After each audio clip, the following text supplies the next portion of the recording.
그 부분은 이제 집중적으로 질문을 드리기로 하고 요거는 하나 짚고 넘어가야 되겠습니다. 자, 박세현 이제 그 본부장이지 않습니까? 검찰 특수본부장이 네.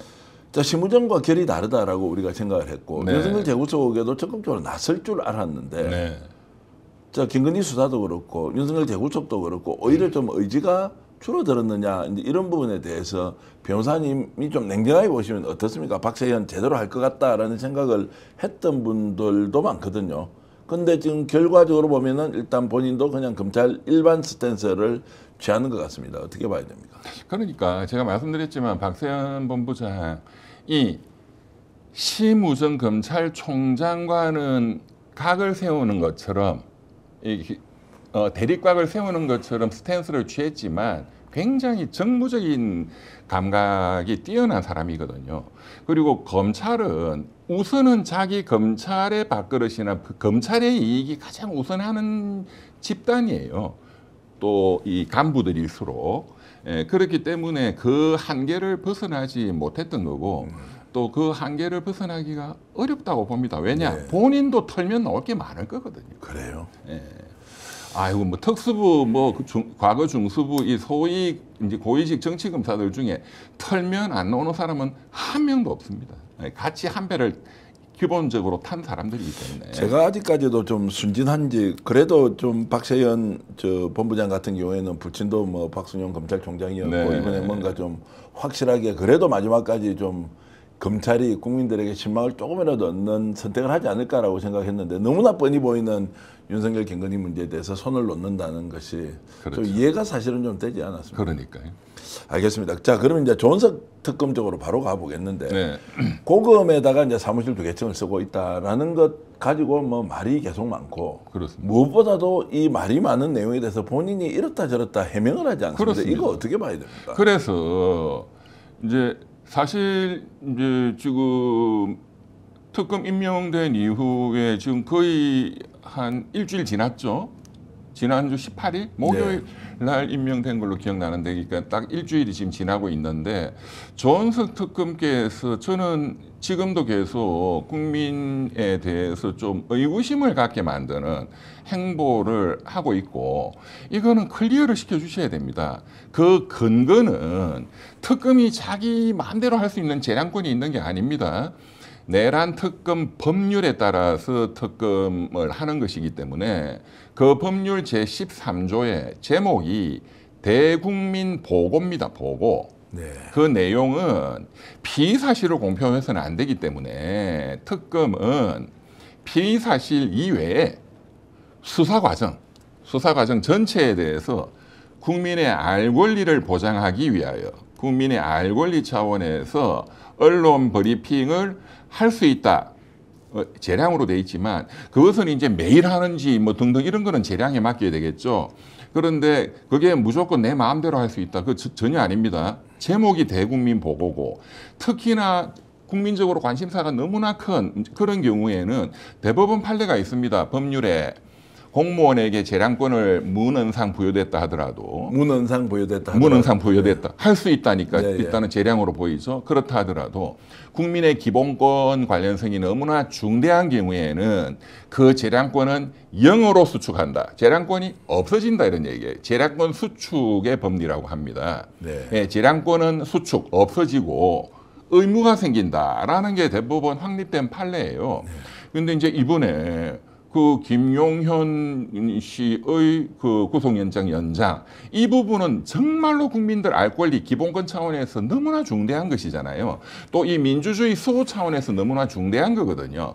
그래서 조특검이 지난주 주말에 박세현 특수본부장도 만나고 그 언론에 다 보도가 났지 않습니까?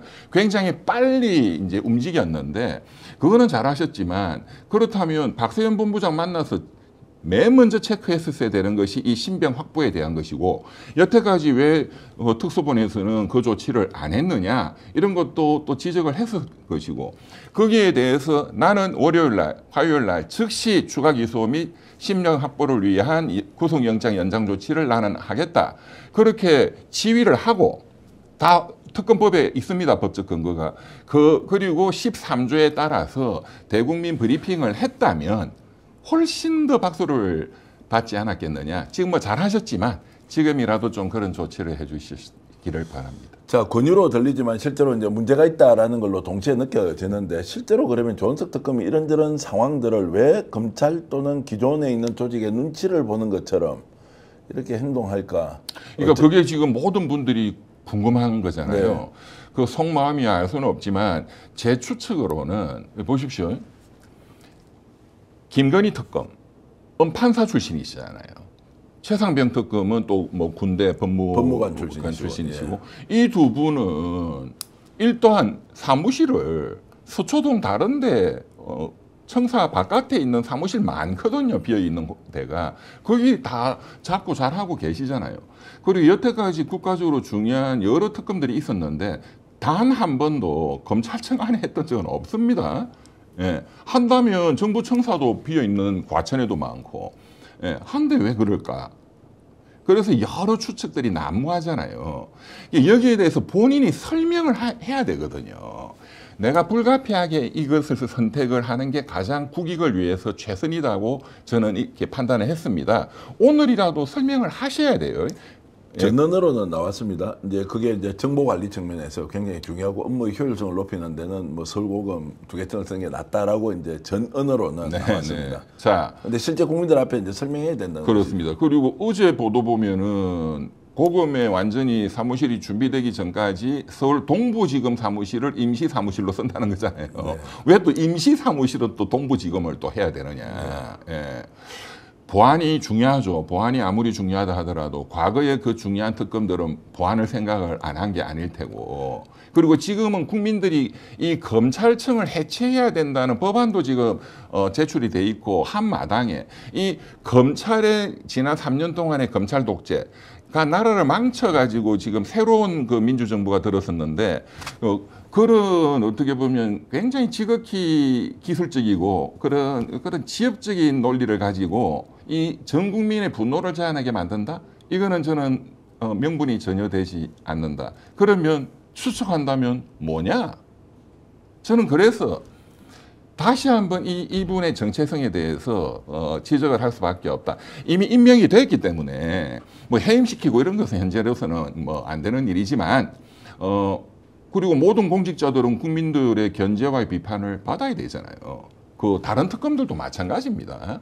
그래서 이제 다시 한번 이분을 보면 이분은 사실 정치검사 뭐 과거 중수부 특수부 출신들의 특히 윤석열과 친했던 그런 일군의 정치검사 그룹에 포함된다 하는 거 분명한 거거든요.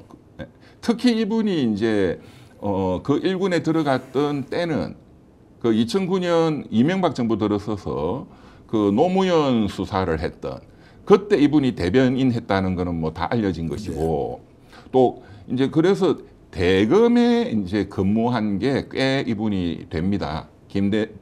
김대중 노무현 정부 때 그 전에는 특수부에 근무한 거는 거의 없었어요. 주로 형사부지.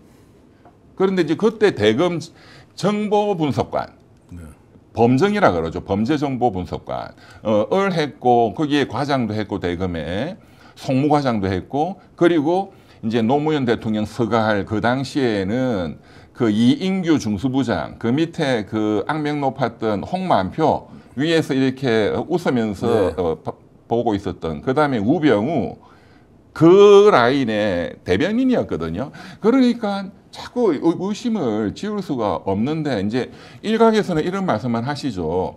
지난 3년 동안 이분이 윤석열이하고 문재인 정부 때 검찰총장 경쟁하다가 윤석열은 서울중앙지검장, 이분은 그 위에 서울고검장이었는데 거기서 밀려가지고 총장이 못 되고 감사원의 감사위원으로 재직하면서 지난 3년간 특히 전현희 전 권익위원장이 감사원의 숱한 탄압을 받을 때에 그때 감사원의 행동대장이었던 유병호 감사원 사무총장 그 친구 제하고 행정고시 동기입니다. 완전히 조폭 행동대장 노릇을 했잖아요. 그 유병호 사무총장과 감사위원으로서 굉장히 치열하게 또 싸웠다. 이제 그 점은 높게 평가해야 되는 거 아니냐. 그 높게 평가합니다. 네, 그렇지만 그 하나로 이분의 어떤 의구심을 다 불식시킬 수가 없어요.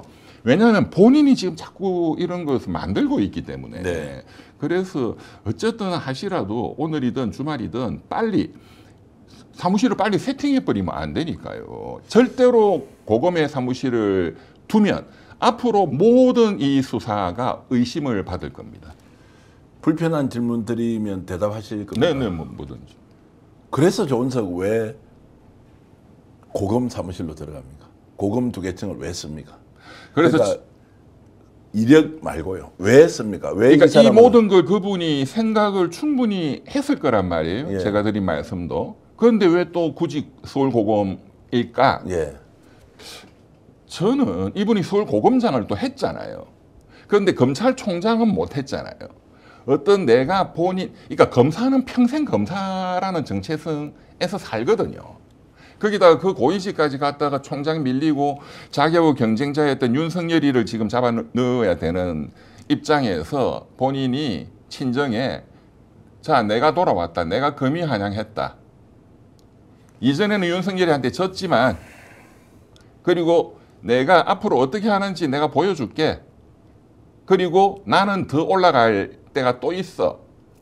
저는 그분에 대해서 이거는 완전히 제 사견인데요. 네. 저는 이번에 특검 세 분 다 뭘 굉장히 유심히 봤냐 하면은 임명되고 맨 처음 언론에 인사하고 브리핑하는 그 태도, 눈빛, 어투 이런 걸 제가 굉장히 유심히 봤거든요. 지금도 유심히 보고 있습니다. 언론에 브리핑이 나올 때마다. 제가 보면 이 김건희 특검 그분은 판사 출신이잖아요. 네. 굉장히 무난하게 이 태도나 언변이나 이런 분위기가 뭐 판사답게 무난하신 것 같고, 근데 상대적으로 저는 조은석 특검이 지난주에 처음 언론에 인사하고 인사 브리핑할 때 저는 역시 정치의 꿈이 많은 검사의 그 때를 전혀 벗지 못했다는 느낌이 저는 굉장히 많이 들었어요. 그 말씀을 들어보면 결국 본인의 명예욕 때문에 서울고검으로 갔다. 저는 그렇다고 봅니다. 자, 그렇다면 좀 다행이라는 생각이 들기도 하고. 뭐 그럴 수도 있죠. 뭐 개인이 뭐 본인이 선택할 수 있는 네. 거를 그런 방식으로 명예욕 또 국민들 앞에서 자신의 역할에 대해서 좀 이렇게 이제 자신감을 표현했다. 뭐 요 정도로 하는데 제가 우려하는 건 혹시 다만 그 가능성, 예를 들어서 검찰 수사 과정에서 경찰의 논리로 이 사건을 마무리할 가능성이 있지 않느냐라는 그 우려가 사실은 국민들이 더 큰 거거든요. 네. 그건 크게 걱정 안 해도 되겠습니까? 사실 그런 우려는 다른 특검들도 다 마찬가지죠. 정보가 새 우려는 항상 있거든요. 그리고 어떻게 사람을 다 속속들이 감시할 수도 없으니까. 그리고 뭐 김건희 특검은 또 역시 검사 출신들 많이 차출을 또 해야 되고, 그래서 그런 리스크는 항상 있는데, 담합을 만약에 시도했다면 사실은 의심받는 고검 사무실이 아니고 바깥으로 하지 않았을까요? 네. 예. 그러니까 검찰의 과거 논리로 그대로 답습해서 이 내란 사건 수사를 마무리 지킬 가능성은 매우 약하다. 또는 그럴 없다. 가능성은 저는 별로 없다고 없다. 봅니다. 그 차라리 오히려 본인이 좀 과시욕으로 덕에 들어가서 내가 검사 출신인데도 수사 제대로 하는 거 국민들한테 한번 보여줄게 라고 한 뒤에 뭐 정치적으로 본인이 성공하든 어떻게 하든 뭐 이것은 그 다음 문제니까 오히려 지금 국민들이 우려하고 걱정하는 수준은 아니다라는 판단이 들긴 사실은 합니다. 그런 우려는 그 내란 특검보다는 김건희 특검이 더 이렇게 짜고 한다든가 작전을 짜려면은 더 쉽습니다. 예. 김건희 수사는 굉장히 어려워요. 건별로 전부 주가 조작이나 이런 게 굉장히 고난이도의 거고, 뭐 양평 고속도로 사건 모든 게 사실 제로에서 시작해야 되고 굉장히 어려운 과정을 거쳐야 되는데 내란 특검 사건은 국민들이 거의 다 알고 있는 거거든요. 그러니까 짜고 자시고 할 게 별로 없어요. 네. 오늘 방송 어떠셨습니까? 마음에 들었다면 구독, 좋아요로 스픽스를 응원해 주십시오. 여러분들의 구독, 좋아요는 가장 큰 힘이 됩니다. 스픽스 구독, 좋아요.